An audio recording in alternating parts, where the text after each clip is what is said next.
ingeniero Jesús Salazar Nishi. La temática que él nos va a hablar es sobre el Plan Perú Industrias al 2050. Recibimos al ingeniero Jesús Salazar y dicho sea de paso también por Jesús es recientemente ha sido presidente de la sociedad. Recibimos con unos aplausos, por favor. Presidente de la Sociedad Nacional de Industrias. En su gestión se elaboró el Plan Perú Industrias al 2050 en un contexto real para cada región y sobre todo también para Apurímac, lo sabemos. Y es un importante documento para la puesta en marcha de los gobiernos regionales. Quedamos gratos con su presencia. Muchas gracias. Sí.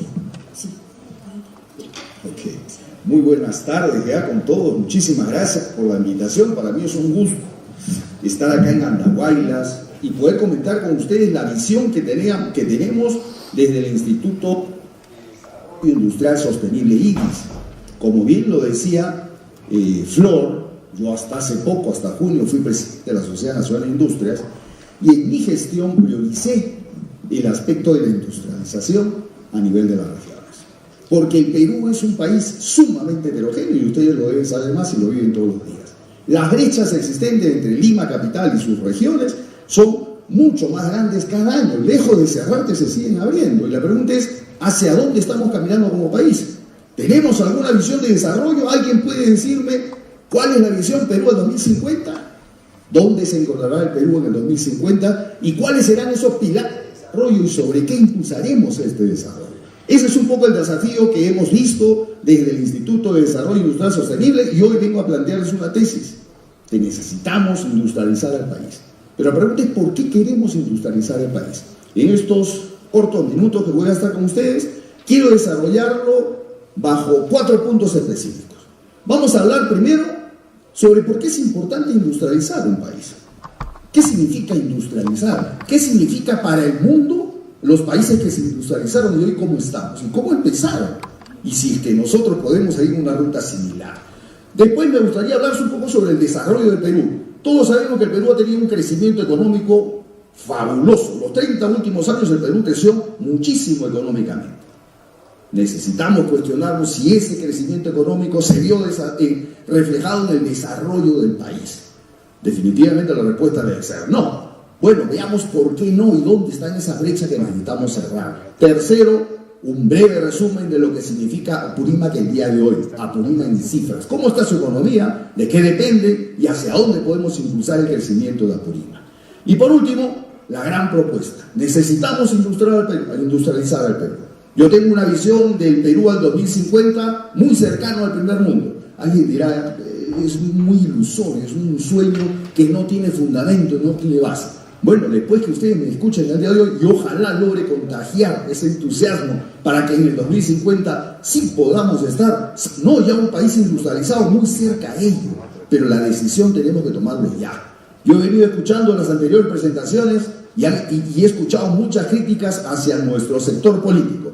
Es correcto, los políticos no nos han conducido a un país desarrollado hasta ahora, después de 203 años de vida republicana, no sabemos lo que es el desarrollo y estamos cada vez más lejos de ello.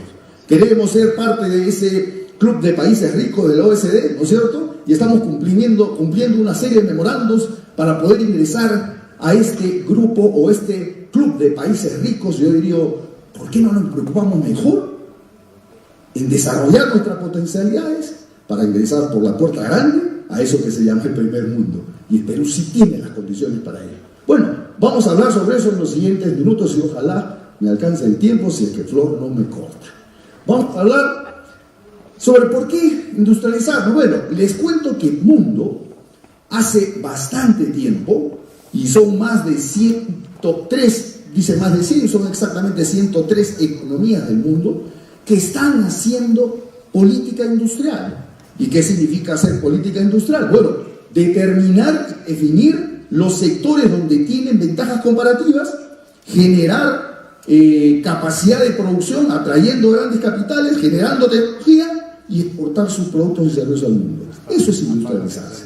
Eso han hecho ya más de 103 economías que corresponde al 90% del PBI mundial. El Perú, lamentablemente, en esta foto todavía no se encuentra.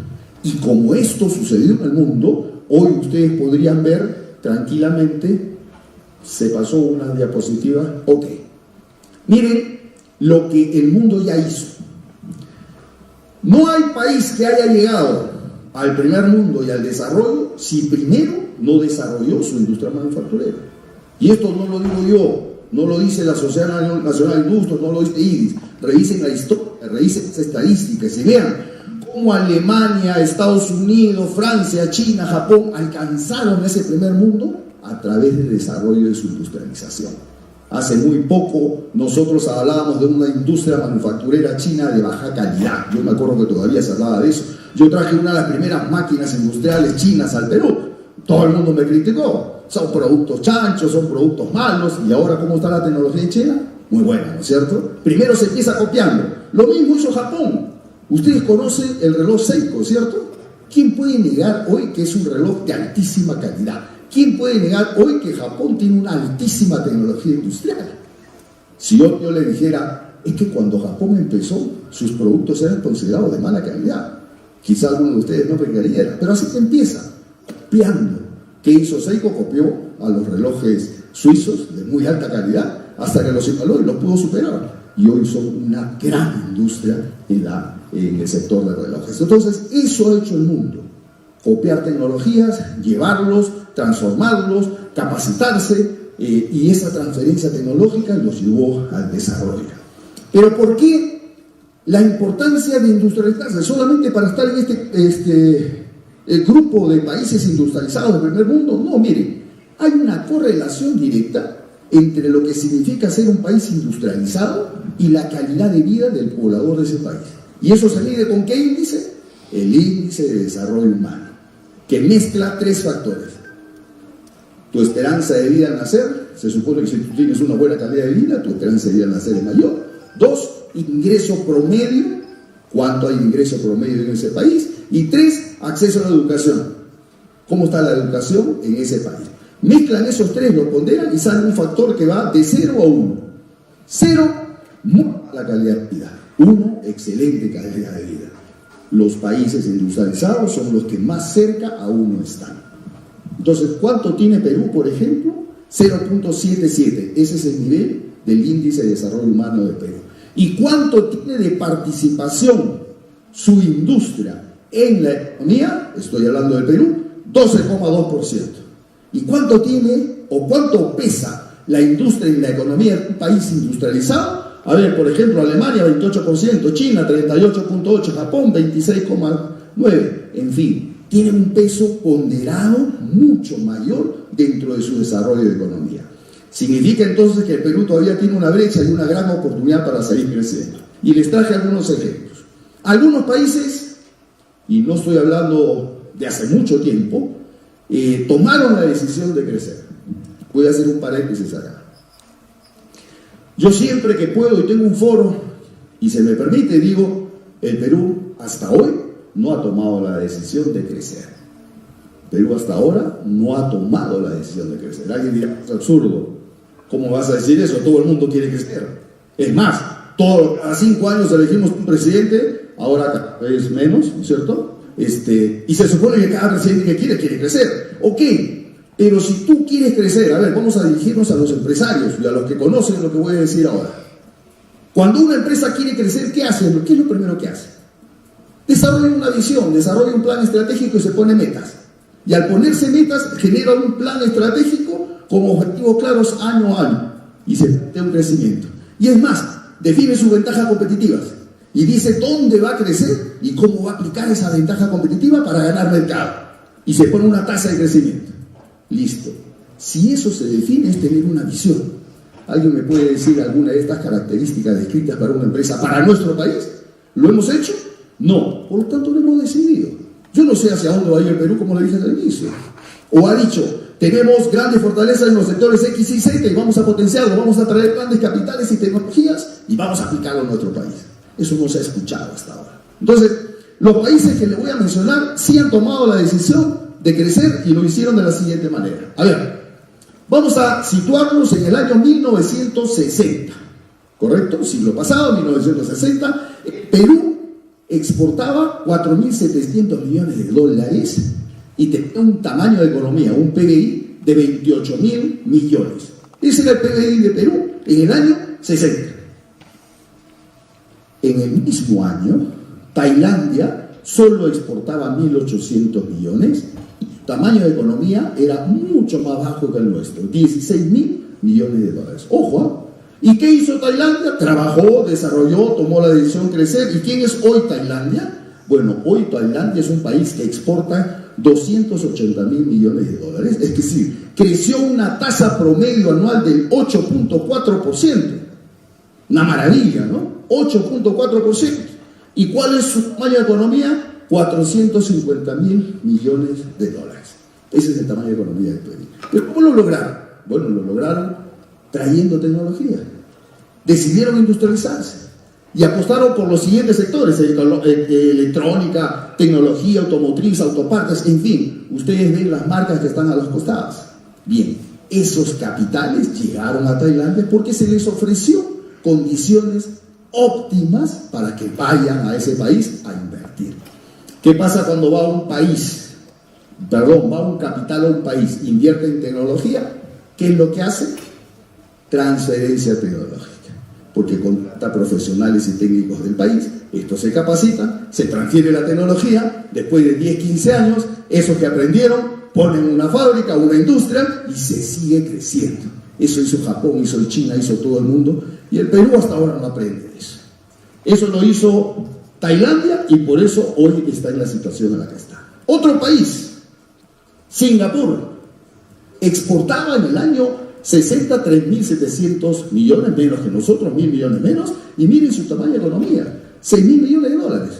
Y nosotros ya estábamos en 28.000 millones en el año 60.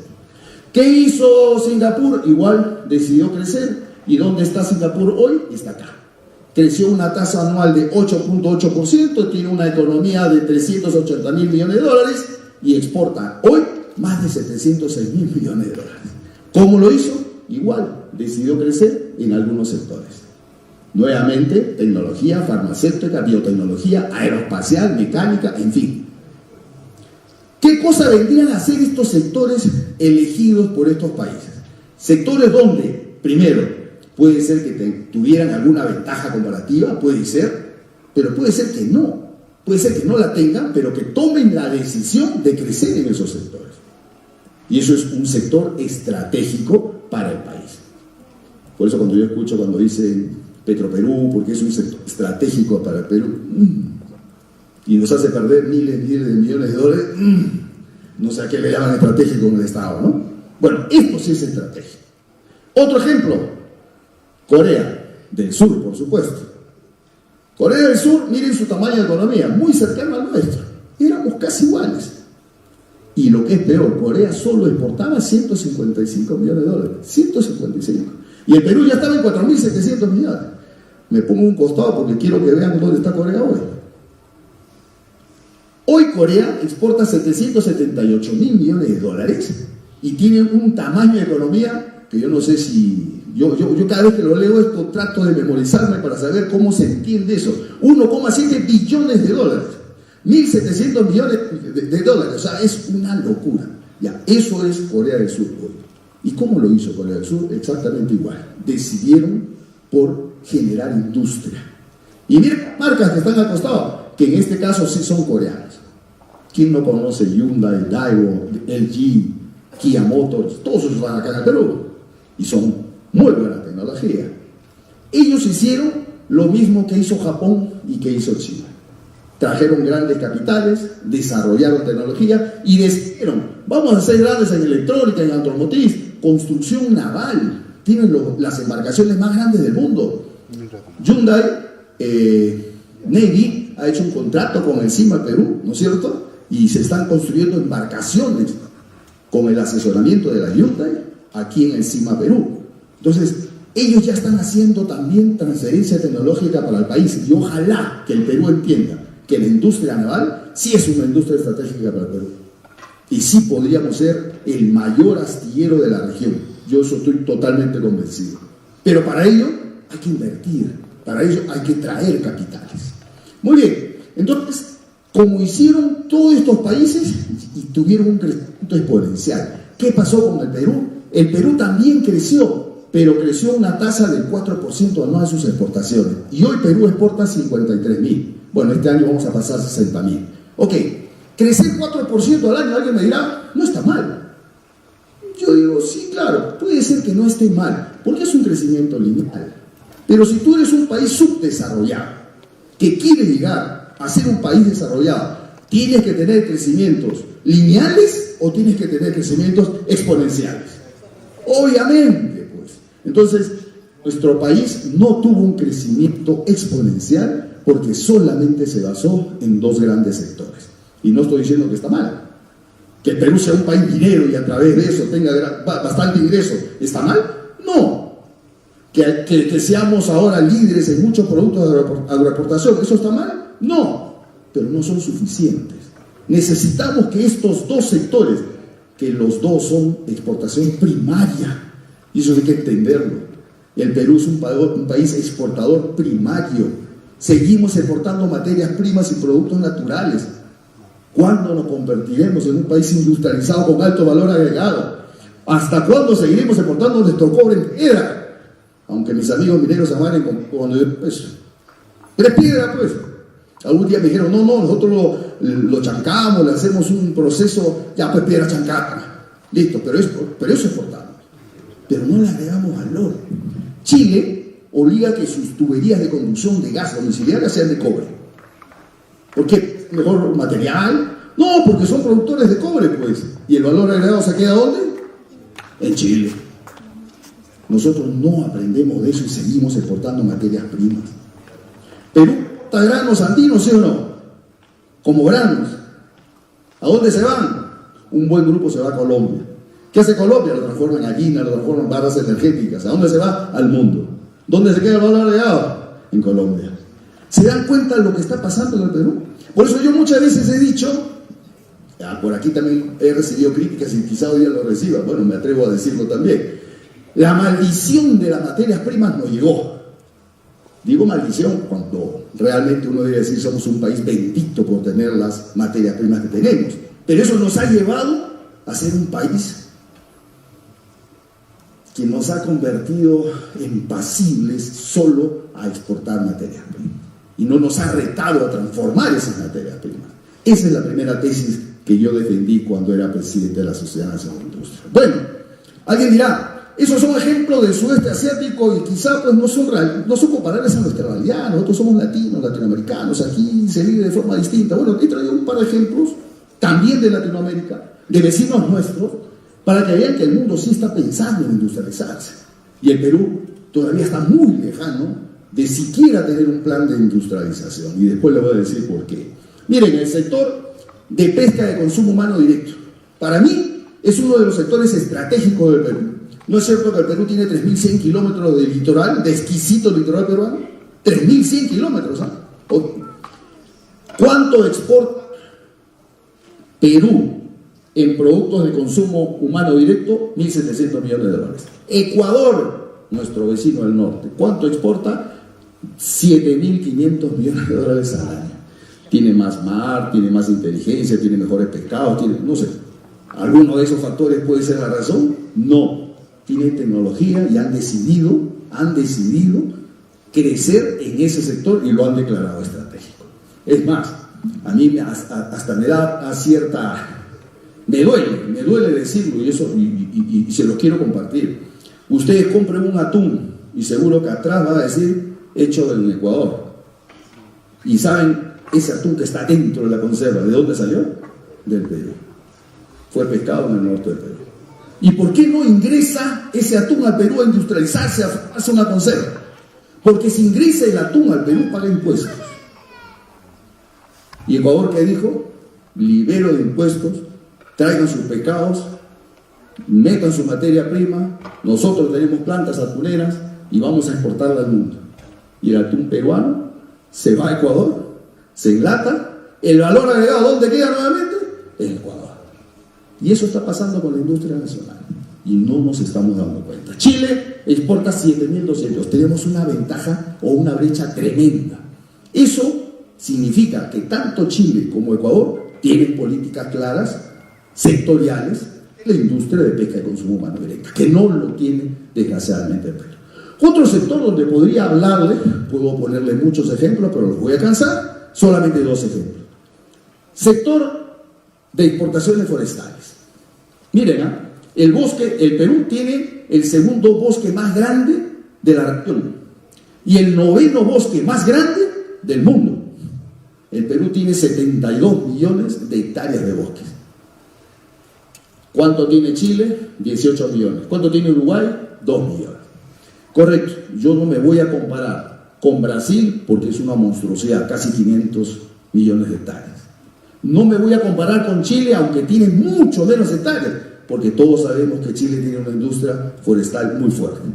Ustedes vayan a hacer un home center, compre madera. ¿De dónde es esa madera? ¿Ese pino que compramos? De Chile, ¿no es cierto? Estamos llenos de madera de Chile. Correcto. Pero sí me voy a comparar con Uruguay. Solamente 2 millones de hectáreas de bosques, pero tiene una política, yo diría es una política de Estado, porque ha trascendido a los gobiernos. Yo he hablado con el presidente Pepe Mujica, que ustedes saben es un expresidente de izquierda, ¿correcto? Que gobernó Uruguay, pero respetó la política de Estado. Cuando un país toma una política de Estado, es independiente a quien llegue al gobierno, va a tener que respetarlo. Ojalá que en el Perú aprendamos eso, ¿no? En el Perú cada 5 años cruzamos los dedos, que no se nos aparezca un loquito y nos lleve por cualquier lado. No tenemos política de Estado. En Uruguay tomaron la decisión de transformar el sector forestal en un sector estratégico. Y hoy tienen la planta de celulosa más grande de la región. Y tienen una industria forestal fuertísima. ¿Cuánto exporta hoy Uruguay? Casi 1.200 millones de dólares. ¿Cuánto exporta Perú? 300 millones de dólares. Teniendo 72 millones de hectáreas de bosques maderables. ¿Estoy diciendo acaso que hay que deforestar el bosque, hay que hacer una tala ilegal? No, estoy diciendo que hay que hacer una actividad científica sostenible, aplicando la economía circular, porque eso es lo que hace Uruguay y hace toda la industria forestal del mundo. Es más, hay una estadística que corrobora que los países que intervienen sus bosques con una industria sostenible mantienen mejor los bosques que, como en el caso de Perú, que se deforesta cientos de miles de hectáreas anuales porque no tenemos una política forestal. Entonces ahí hay otra gran ventaja y una oportunidad para que Perú desarrolle una industria tremenda, y ustedes lo tienen porque ustedes tienen bosques. Ok, en un gráfico, ¿qué hace la región para industrializarse y qué estamos haciendo nosotros? Hay 3 grandes políticas que los países están tomando para tener una política industrial. Uno es exoneración de impuestos a la renta. Costa Rica, República Dominicana, Uruguay, México, Colombia, todos hicieron eso. ¿Cuánto cobran de impuesto a la renta por llevar sus capitales a esas zonas económicas especiales de desarrollo, esos parques industriales? 0. ¿Cuánto cobra Perú? 29,5, casi 30%. Y después se pregunta por qué los capitales no llegan acá, ¿no? Ok, eso es una política. Segundo, incentivos sectoriales. Es decir, define el país qué sector es estratégico y le da condiciones especiales para su desarrollo. Por ejemplo, madera en Uruguay. Por ejemplo, pesca de consumo humano en Ecuador. Y puedo dar muchos ejemplos. Tercero, reinversión de utilidades. Usted invierte su utilidad como empresario, yo lo premio con un incentivo fiscal. 3 grandes políticas. Vamos a pintar de celeste todos los que hacen impuestos a la renta. Vamos a pintar de rojo todos los que hacen incentivos sectoriales. Y miren, y en amarillo todo lo que hacen reinversión de utilidades. ¿No pasa? Ya. Ahora, yo voy a pintar de azul los que están haciendo por lo menos una de estas 3 actividades. Son lo que ustedes ven en el mapa. ¿Quiénes son los únicos que no se pintan? Venezuela, Guyanas y Perú.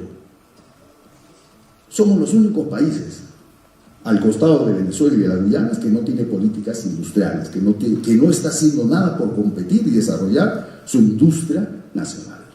Eso es algo que nos está atrasando, ya no digo respecto al mundo, respecto al Perú. Y eso nos ha llevado a este gráfico nefasto para la industria nacional. Todos los años la industria en el Perú sigue decreciendo. El Perú se viene desindustrializando hace muchas décadas. Alguna vez nuestra industria pesó más del 18% de la economía nacional. Hoy con la justa llegamos al 12,2%. Y si seguimos en esta tendencia, en los próximos 5 años vamos a estar a un dígito. Un país que no tenga desarrollada su industria nacional está fracasada siempre en su desarrollo. Eso es lo que está pasando en el Perú.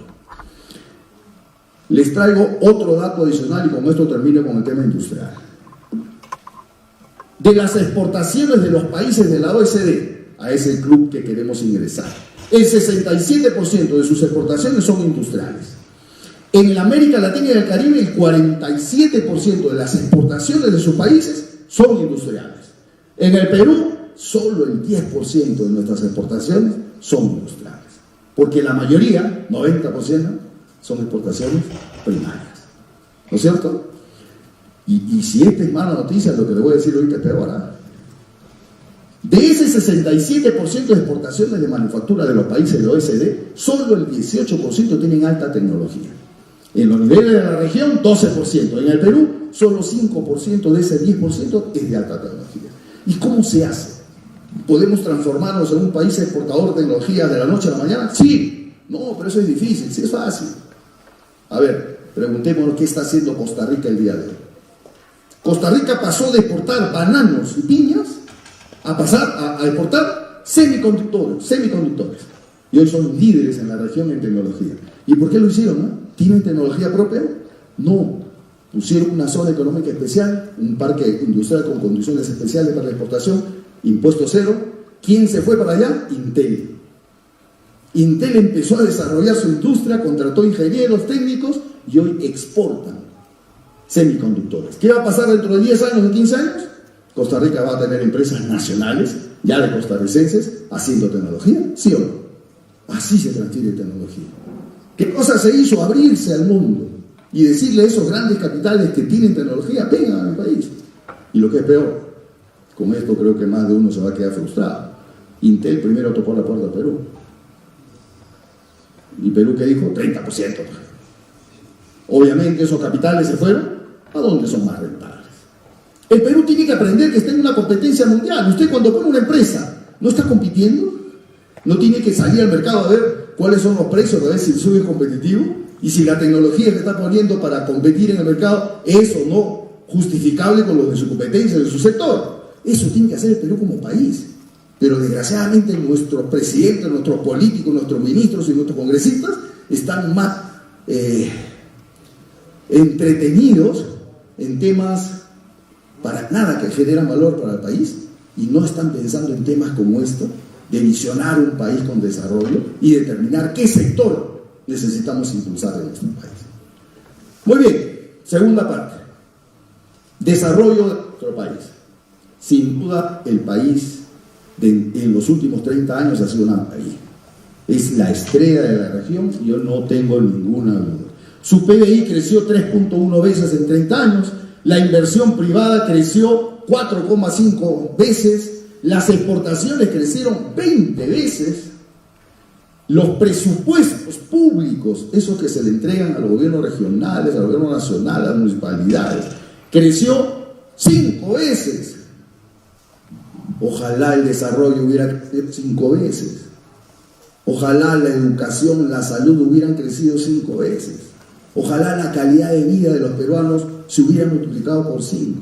Si así fuera, yo hoy no tendría nada que decir. Pero lamentablemente no es así. Y seguimos con grandes brechas sociales. Y estas brechas sociales son los que me dicen el Perú sigue sin desarrollarse. Y no tiene ningún sentido crecer económicamente si el desarrollo no se da. Basta con visitar y salir de Lima con unos pocos minutos para darse cuenta de las grandes brechas sociales que aún existen en el Perú. Si hablamos, por ejemplo, de acceso al agua 24 horas, que es digamos un servicio básico, ¿no es cierto? Vas a encontrar una región como Moquegua que el 99% de su población tiene agua 24 horas, pero tienes un Tumbes que solamente el 12% de su población tiene 24 horas de agua al día. ¿Y cuánto tiene Apurímac? 97, bueno, está muy cerca del 99, no está mal. Pero tienes también temas como el de salud, donde tienes un Lima que cada 10.000 habitantes tiene 46 médicos, pero tienes un Amazonas que de cada 10.000 habitantes solamente hay 7 médicos, y un Apurímac que está sobre 12 médicos por 10.000 habitantes. Y podemos seguir con más ratios sociales, como la anemia, que da vergüenza decir un país como el nuestro, con grandes riquezas, que tiene todavía una anemia del 42%. Y que existen regiones como por ejemplo Tacna, que tienen 27, pero Puno 62,6%. Purímac no se queda atrás, casi 43%. Y hablar de un niño con anemia, porque esto se mide de los 3 a los 6 meses, que es cuando se forma la criatura, se forma el cerebro y se forman sus capacidades y habilidades. Hablar que el Perú tiene el 42% de niños con anemia es ¿qué? Hablar del futuro del recurso humano. O sea, estamos hipotecando nuestro crecimiento en el desarrollo humano. ¿Es una política de Estado? Yo no lo veo. Yo no lo veo. Porque si fuera una política de Estado, esto hace rato hubiera bajado, ¿no es cierto? Es increíble que podamos mantener un país con estos niveles de brechas. Bueno, esto fue, este gráfico, que a todos les debe parecer muy raro, 10 minutos. Vamos a hacer un esfuerzo sobrehumano, mi querida Flora. Miren, esto fue lo que me impulsó a mí, siendo presidente de la Sociedad Nacional de Industrias, de salir de Lima. Y yo les digo siempre a mis socios, hay que salir de nuestra zona de confort. Porque si tú, desde un escritorio en Lima, quieres dictar políticas nacionales, está fregado, pues. Tienes que ir a conocerla. Y yo en esos 2 años recorrí 20 regiones. Y comencé a revisar el porqué de esta realidad. A ver, ¿quién me explica por qué Apurímac tiene 0.3% de participación en la industria nacional? Si yo viera que Apurímac no tiene recursos humanos tampoco, no tiene condiciones y no tiene ganas, bueno, ahí está la razón, ¿no? Pero yo diría, esto es normalmente por desidia de los gobernantes, por no planificar el desarrollo nuevamente. Lo que pasa en el Perú pasa en las regiones. Y esto significa que no hay un planeamiento para el crecimiento y el desarrollo productivo de Apurímac, que está en el penúltimo lugar. Y que Lima concentra casi el 60% de la producción nacional. Eso es una locura, ¿no? ¿Y qué pasa con el índice de desarrollo humano? Ese que le decía que mide la calidad de vida de las personas. Bueno, en el Perú también se mide. Esto lo mide los NUDI, que justamente está haciendo una nueva actualización, del cual me han invitado a formar parte de su consejo consultivo. Miren, la región con menos calidad de vida en el Perú es Huancavelica, con 0.38. Yo le decía que la calidad de vida se mide de 0 a 1, ¿no? Bueno, Huancavelica es 0.38, ya se imaginan la calidad de vida que es. Pero el segundo, ¿quién lo tiene? Apurímac, 0.41. O sea, la calidad de vida en Apurímac no es tan buena. Miren quiénes están mejor, 0.07, Lima. Y ahora los invito a ver quiénes son los 4 primeros, o sea, los 4 con menos calidad de vida y los 4 con mayor calidad de vida. Reténganlo en su memoria, compárenlo. Los 4 que tienen más industria y los 4 que tienen menos industria. Necesito hacer mayor explicación para decirle que se necesita industrializar el país, y desde las regiones. Si todos fuéramos como Lima, el Perú sería un país industrializado. El Perú sería un país del primer mundo. Pero como no se está haciendo eso, seguimos en el retraso histórico del crecimiento del Perú. Y si quieren verlo eso en un gráfico, acá está. Eso se llama correlación. Y el gráfico lo dice. Esto que mide, participación de la industria. Esto que mide abajo, índice de desarrollo humano. Mientras más índice de desarrollo humano e industria hay, mejor calidad de vida. Mientras menos participación de la industria, menos calidad de vida. Señores, yo creo que con esto creo que es prueba suficiente para que puedan ustedes, igual que yo, ser uno de los convencidos que el Perú necesita industrializarse. ¿Qué nos falta ahora? Decidir cuáles son los sectores en los que debemos impulsar esa industrialización. Brevemente, porque tengo corto tiempo, el tema del desempeño de cómo está Apurímac. Su PBI es solo el 1.2% del PBI nacional. Ya le hemos dicho que a través de la industria tienen muy poco, tienen 26% de pobreza. Llama la atención el alto nivel de informalidad en Apurímac. Casi 92% de los negocios en Apurímac son informales. 92% de los negocios. Quiere decir que Apurímac vive con el 8% de los tributos de los negocios. ¿No es cierto? Eso hay que modificarlo. Y eso tenemos que trabajarlo. Y ahí sí hay una corresponsabilidad de todos. Porque no puede ser que estemos viviendo con el 92% de informalidad. Esta es otra de las razones por las cuales quizá Apurímac se ha quedado tranquila. Porque el 60% de la economía de Apurímac es minería. ¿No? Y un 4%, 7% casi es agricultura.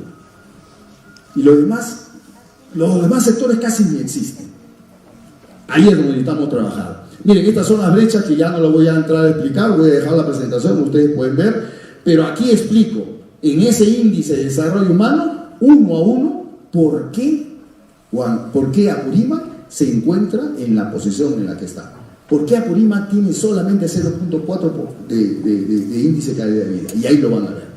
Siguiente, la competitividad. Apurímac ocupa el puesto 16 de 25 en competitividad, pero lo que más llama la atención, porque se mide a través de estos pilares de competitividad. Miren, Apurímac a nivel de instituciones ocupa el puesto 25 de 25, es decir, el último lugar. ¿Qué significa eso? Que la institucionalidad en Apurímac no existe. ¿Y cómo podemos hablar de desarrollo si no tenemos el respeto a nuestras instituciones? Y lo que yo me pregunto es, ¿por qué no hay respeto a las instituciones en Apurímac? ¿Será porque hemos tenido muy malos gobernantes que rompieron las instituciones? Bueno, necesitamos reconstruir las instituciones en Apurímac. Muy bien, y ya, paso a mí, 99% de sus exportaciones son mineras. O sea, Apurímac vive de esto, ¿cierto? Sigamos.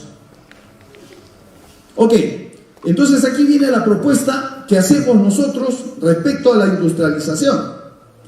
Muchísimas gracias. Necesitamos industrializar el Perú, pero ¿cómo? Muchas gracias. Ok, miren. El Perú ya pasó por probar políticas proteccionistas. Ustedes siempre han escuchado de repente alguna vez cuando uno habla de que generar políticas industriales, dicen, no, pero eso es proteccionismo. Ya, yo también estoy en contra del proteccionismo, porque el proteccionismo destruyó nuestra industria en los 70. Proteccionismo significa cerrar tus fronteras, no dejar que ningún producto entre y estar destinado a comprar solo lo nacional. Pero ¿eso qué hace? Pierdes competitividad. Tu industria se vuelve muy mala. Pierdes calidad y estás destinado a comprar lo que sea. Ya, eso no puede ser, eso no desarrolla el país. Más bien, necesitamos incentivar para competir en el mundo. Y hay otro extremo, que es la de la política liberal, que dice que el mercado se encarga de solucionar todo. Y cualquier distorsión que hay en el mercado, él lo corrige, así que no hay que intervenir. Para mí, también está mal. Porque si así fuera, ¿quién me explica por qué se han perdido 30.000 puestos de trabajo en el emporio de confecciones de Gamarra? Porque entraron productos asiáticos subvaluados. Bueno, pero si el mercado corrige todo, que corrija eso, pues no, es que no lo va a corregir.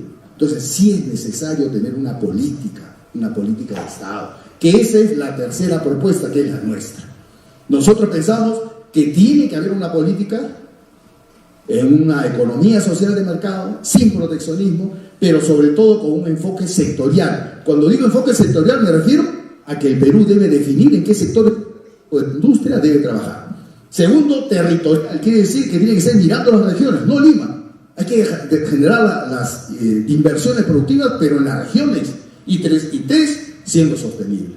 Ya no hay forma de hacer industria ni cualquier otra actividad en Perú si no es generando riqueza económica, riqueza social y riqueza ambiental. Ser inclusivo socialmente, ambientalmente responsable. Esa es una condición, yo diría, severa si uno quiere hacer industria en el Perú.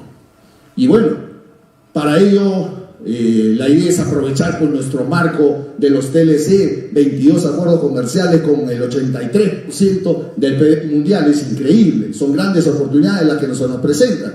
Y aquí le explicaba el por qué es exitoso el caso de la política industrial. Perdón, sí, el caso de la política sectorial. Miren, este gráfico nos dice cómo creció el sector agricultura respecto a los otros sectores como pesca, textil, confección. ¿Por qué creció desde el 2000 hasta el 2023 de manera vertiginosa y exponencial? Así como creció Corea, Singapur, porque hubo una política sectorial, una ley de fomento a la agricultura. ¿Se acuerdan ustedes que hace un año se tiraron abajo ya la ley? Pero bueno, sí lo hubo y fomentó inversiones. Y pasamos de exportar de 394 millones a 9.198 millones el año pasado. Eso lo hizo una ley de fomento a la industria. Por eso es importantísimo que tengamos foco, y aquí quiero pedir, por favor, a todas las agrupaciones, a MIPE, a las cámaras de comercio, a la CAREDE y a todas las asociaciones que hay en Apurímac, apoyemos el proyecto de ley que fue presentado el año pasado en el Congreso sobre la nueva ley de industrias. El Perú necesita un marco legal para desarrollar su industria. Y con esto ya termino. Si aplicamos las políticas industriales en el Perú, hacia el 2050 la pobreza se reducirá en 10%. Recuperaremos el 18% del peso de nuestra economía en la manufactura y tendremos un índice per cápita que hoy está en 6.500 a 24.800 dólares por habitante por año, que es más o menos lo que tiene un habitante de hoy de España. Eso significa industrializarse, eso significa crecer, y ese es el mensaje que le vengo a dejar el día de hoy. El Perú tiene que industrializarse, pero desde sus regiones. Muchas gracias. Muchas gracias, ingeniera Salazar.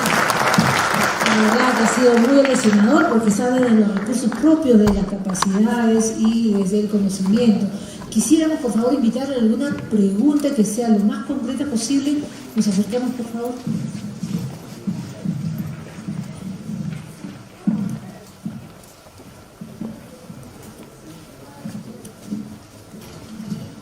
Bien, muchas gracias. Bien, ingeniero, tengo aquí una pregunta y unos datos. Si bien es cierto, la industrialización es parte del desarrollo de una nación, inclusive regionalmente y entre muchas otras cosas, pero poco hablamos, digamos, de los efectos que hay, digamos, en los espacios medioambientales, socioculturales y hasta inclusive sociopolíticos, ¿no? Por lo tanto, por ejemplo, en el caso de Corea, ¿no? Corea es uno de los que ha crecido exponencialmente, pero sin embargo en las emisiones de gases de CO2 en el año 2022, hace muy poco, ¿no? Ha emitido pues 635.503 megatoneladas de emisión. Entonces, ¿cómo la industrialización, o mejor dicho, para no estar yendo en estas contradicciones, sino qué es lo que queremos industrializar y de qué manera tenemos que velar todo este aspecto de emisiones y a la vez no solamente de contaminación medioambiental, sino totalmente de acuerdo. Contaminación ideológica, inclusive. Correcto, totalmente de acuerdo. Y gracias por tu pregunta, porque quiero ser muy enfático en esto. A ver, yo dije que el proyecto de ley, de nueva ley de industria que estamos promoviendo en el Congreso de la República, tiene 3 condiciones. Primero, que tenga que tener una política sectorial, que significa definir en qué sectores de la manufactura el Perú tiene grandes ventajas comparativas para poder llevarlos a la práctica de desarrollo. Segundo, que sea con un enfoque territorial, es decir, no pensemos más en industrias en Lima, no, bueno, tendrá que seguir desarrollándose en Lima, pero las regiones, ¿cuándo? Apuntemos a esa ventaja de cada una de las regiones. Y el tercero, amigo, se refiere a la industria sostenible. Y cuando hablo de industria sostenible, justamente eso. No puede haber industria en el Perú ni en el mundo que afecte al medio ambiente. Hoy hablamos de industria de desarrollo sostenible, es decir, que tu actividad industrial no daña el medio ambiente. Y eso se llama aplicar economía circular. La economía circular es el mejor vehículo de transporte hacia una industria sostenible. ¿Eso es posible? Sí es posible. ¿Es fácil? No es fácil. ¿Necesita el compromiso solo del industrial? No, señor. También del consumidor. Porque ¿de qué vale si el industrial hace todo un proceso de reingeniería y de ecodiseño en sus procesos y saca al mercado un producto que no va a ser el más barato, mi amigo? ¿Cree usted que el consumidor premiará a esa empresa sostenible con su compra o buscará el más barato? Entonces, aquí hay un trabajo de la sociedad en conjunto. No es solamente el compromiso del industrial, que yo sí lo tengo. Yo soy un empresario industrial y aplico economía circular en mi empresa hace bastante tiempo. He logrado un nicho de mercado, pero eso no es fácil. Entonces, esto es una actividad conjunta. La visión que yo les vengo a transmitir de desarrollo sostenible e industrial se basa justamente en el respeto al medio ambiente. Y no solamente eso, voy más allá. Usted bien lo decía, contaminación social. Yo le digo, ¿de qué vale que tu empresa sea económicamente rentable si está en un entorno social que no es sostenible? ¿Va a tener desarrollo? No, va a tener fecha de caducidad. Entonces, la empresa, el industrial, para ser más exacto, es responsable también de lo que pasa en su entorno, pero por supuesto, y tiene que involucrarse. Y una muestra de eso que le digo, y para que vea que yo no soy solamente un impulsador de la industria a manera de filosofía, que me vengo a visitar a las regiones y converso también con ustedes. Y además, yo tengo una planta hace muchos años y ya puse 2 plantas en regiones. Ya tengo uno en Lambayeque o uno en Arequipa. La siguiente me gustaría traerlo a la zona andina. Entonces, eso es industria responsable. Y eso es lo que debe fijarse una ley. Generar desarrollo, pero sostenible. Muchas gracias.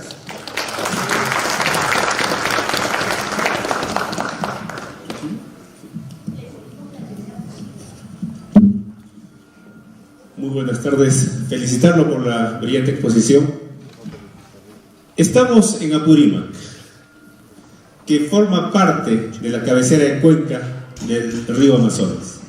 Un factor importante antes de generar políticas de desarrollo, sobre todo en aspectos extractivos. Usted dijo muy bien, para desarrollar sostenidamente necesitamos hacer un equilibrio entre el factor social, ambiental y el económico, y trayendo tecnología.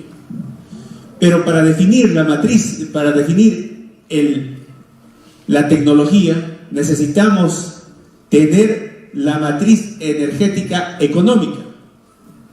Apurímac es una tierra bendecida, porque tenemos múltiples pisos altitudinales, desde los 900 metros hasta más de los 4.500 metros sobre el nivel del mar, y diversas cuencas.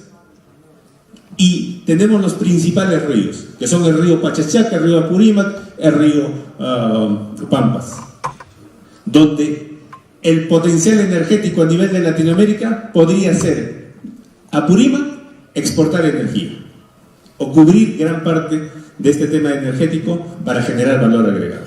Estamos en un punto con variables de éxito, variables diferenciales que nos van a llevar a la competitividad. Pero ¿qué es lo que está pasando? No estamos teniendo energía barata para poder generar industria, para poder generar valor agregado. Teníamos compromiso de proinversión en el año 2014, yo no tengo los documentos del responsable de proinversión, que es Javier Illescas, para que llegue gas virtual acá a Apurímac y podamos generar valor agregado. Tenemos minería, pero no generamos ni siquiera un clavo. Entonces, ¿de qué nos sirve tener universidades, tener profesionales, de estar desarrollando mentes, si no tenemos valor agregado? Y necesitamos valor agregado. Otro tema, Apurímac forma parte de la red vial entre la transoceánica, Océano Atlántico y Océano Pacífico. Van a venir los países vecinos de Acre, Rondônia, de Brasil, con los estados fronterizos de Acre, Rondônia y Mato Grosso, trayendo sus productos, sacando hacia el Océano Pacífico. Puerto de Chancay, puerto de Ica, Marcona. Esos camiones que van a venir, porque van a venir, así vengan por tren o vengan por camiones, van a volver vacíos. ¿Y qué necesitamos? Apurímac tiene mineral y Brasil necesita hierro para sus construcciones. Necesitamos industrializar el tema aquí en Apurímac y tenemos todos los condicionantes. Es hora de que nuestras autoridades tengan una política de desarrollo económico serio, y no lo estamos teniendo. Muchísimas gracias. Gracias a usted. Totalmente alineado y de acuerdo. Y solamente lo complemento. Cada vez que yo escucho Puerto de Chancay, gran oportunidad del mundo, del país para el mundo, centro logístico mundial, regional, yo estoy de acuerdo y me alegro también. Y no soy pincharlobo, ¿verdad? Pero me planteo un reto. Megapuerto de Chancay va en su primera etapa traer 1 millón a 1,5 millones de contenedores anuales. Ese va a tránsito. Yo ya sé de qué van a venir llenos esos contenedores, ¿sabes? Yo ya lo tengo clarísimo. Lo que no sé es con quién lo vamos a llenar, porque el Perú no tiene capacidad productiva. ¿Y qué va a servir entonces el megapuerto? Para seguir trayendo más productos subvaluados del Asia. Y seguiremos destruyendo la industria nacional. Entonces, con esto no estoy diciendo cerremos la frontera, no, estoy diciendo preparémonos para ello, desarrollemos industria, generemos valor agregado a nuestros minerales, a nuestras agroexportaciones. Qué bien que se exporte y seamos el número 1 en arándanos, en palta, en uvas, segundo en paltas. Qué bueno que seamos así, pero agreguemos un poquito de valor agregado, pues. Estamos exportando granos andinos, agrégale valor agregado, expórtalo como harina, expórtalo como barra energética, genera valor agregado y aprovechemos nuestros recursos. Sí, yo hace poco hablaba con un amigo extranjero y me decía, oye, ustedes se quejan de todo, ustedes se quejan porque llueve un montón y tienen muchos problemas, y se quejan cuando no llueve porque están en sequía y tienen problemas. O sea, ¿de acuerdo? Y tienen razón. Nosotros tenemos abundante agua y nos quejamos, y después no tenemos nada y nos quejamos.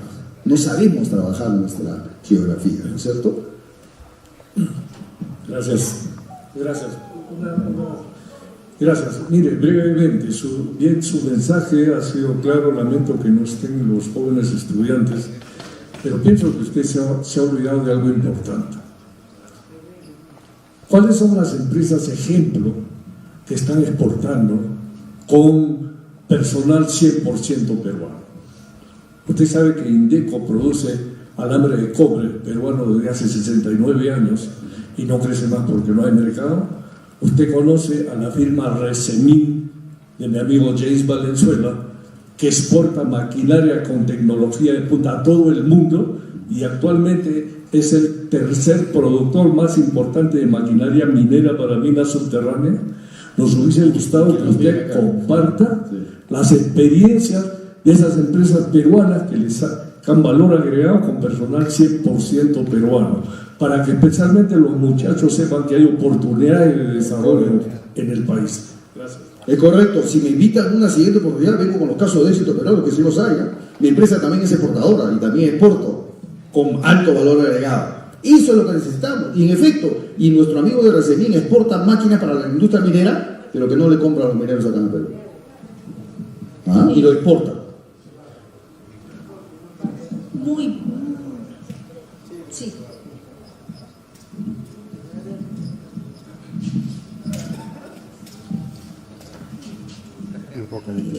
Sí, muy buenas tardes. Brevísimo. Dentro de este proyecto de ley de industrias, ¿cómo se proyecta la participación de las universidades? Nada más hablando de la universidad emblemática, que es la Universidad Nacional de Ingeniería, vemos mucho potencial. Se aplican muchas matemáticas y hay alumnos que salen incluso con altos niveles. Sin embargo, al momento de egresar, choca con una realidad del Perú que tiene bajas tasas de industrialización. ¿Cómo se avisora? ¿Cómo es el actuar de los chicos que egresan del PUNI en este caso o de otras universidades nacionales en el Perú? De acuerdo, también muy breve. En la nueva ley de industria se habla justamente de la innovación, de la investigación, del desarrollo, y esa tarea la tiene la academia. Y hay que decir algo, en el Perú siempre se habló de la triple hélice, ¿se acuerdan? Academia, gobierno o Estado y empresarios. Esa triple hélice hoy se llama 5 hélices, ahora se habla de 5 hélices. Bueno, las 3 primeras nunca funcionaron, menos va a funcionar las 3. Y entonces la academia, yo sí noto, y aquí viene una crítica muy fraterna y constructiva, también a la empresa, están muy divorciados. La academia tiene un rol muy, yo diría, y así me van a entender, muy de libros, y la empresa muy de trabajo empírico, prueba-error, pero nunca se encuentran en el camino. Si la academia hiciera investigación aplicada, la empresa cada vez aplicaría menos el concepto de prueba-error y estaríamos ambos caminando juntos a un desarrollo. En otras palabras, ¿qué necesitamos?